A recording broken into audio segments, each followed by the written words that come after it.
नमस्कार दोस्तों। एक बार की बात है, एक राजा के 3 बेटे थे। राजा काफ़ी बूढ़ा हो गया था और राजा अपनी गद्दी को अपने किसी एक बेटे को देना चाहता था, मगर वो खुद नहीं जानता था कि वो गद्दी किसको दे। इसीलिए वो सोचता है कि क्यों ना मैं अपने बेटों की परीक्षा लूं, उनसे प्रश्न पूछूं और मैं उसी के आधार पर किसी एक को गद्दी दे दूंगा।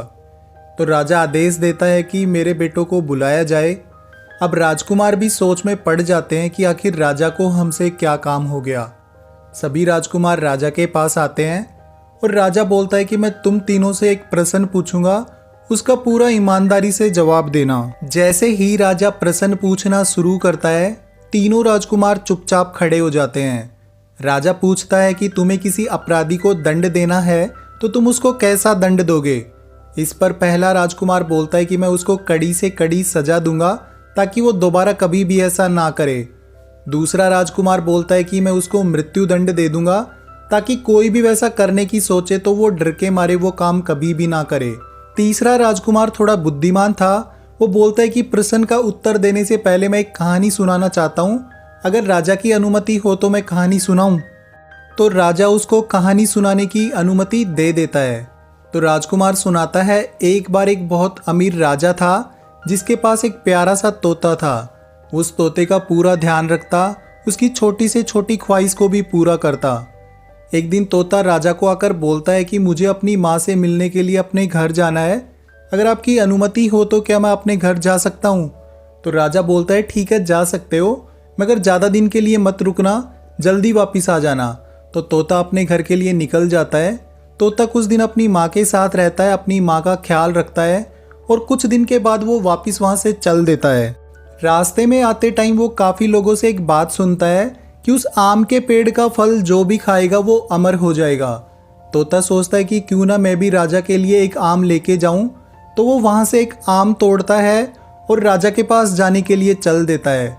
रास्ता काफ़ी लंबा था, तो तोता सोचता है कि क्यों ना मैं विश्राम कर लूँ और मैं अगले दिन यहाँ से निकल लूँगा।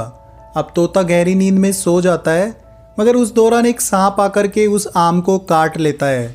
तोता सुबह जब उठता है तो उस आम को लेकर के राजा के पास चला जाता है। अब होता कुछ ऐसा है कि राजा के पास एक पालतू कुत्ता होता है और तोते के द्वारा दिए हुए आम का छोटा सा टुकड़ा अपने कुत्ते को दे देता है।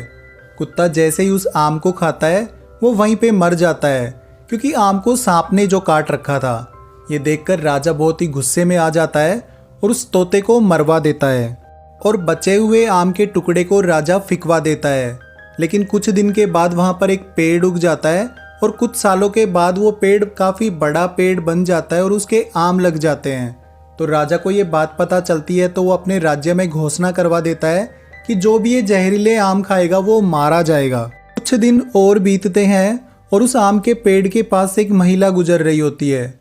महिला काफ़ी भूखी थी, तो वो सोचती है कि क्यों ना एक आम को तोड़कर खा लूँ और अपनी भूख को मिटा लूँ। महिला को उस पेड़ के बारे में नहीं पता था और वो उस आम को खा लेती है।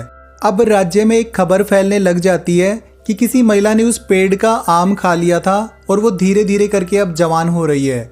राजा को जैसे ही इस बात का पता चलता है, राजा को शुरू में तो आश्चर्य हुआ, लेकिन बाद में वो काफ़ी पछताता है, क्योंकि वो उस तोते को याद करता है जिसकी उसने पूरी बात सुने बिना उसको मरवा दिया।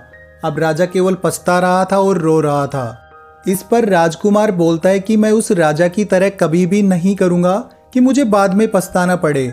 बिना पूरी बात जाने राजा ने तोते को दंड दिलवा दिया और बाद में उसको पछताना पड़ा, मगर मैं ऐसा कभी भी नहीं करूँगा।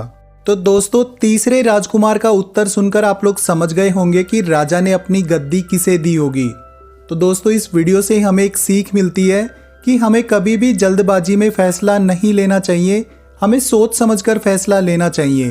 आज की वीडियो में बस इतना ही। उम्मीद करूंगा आपको वीडियो जरूर से पसंद आया होगा। अगर अच्छा लगा है तो वीडियो को लाइक, शेयर और चैनल को जरूर से सब्सक्राइब कर देना। जय श्री कृष्णा।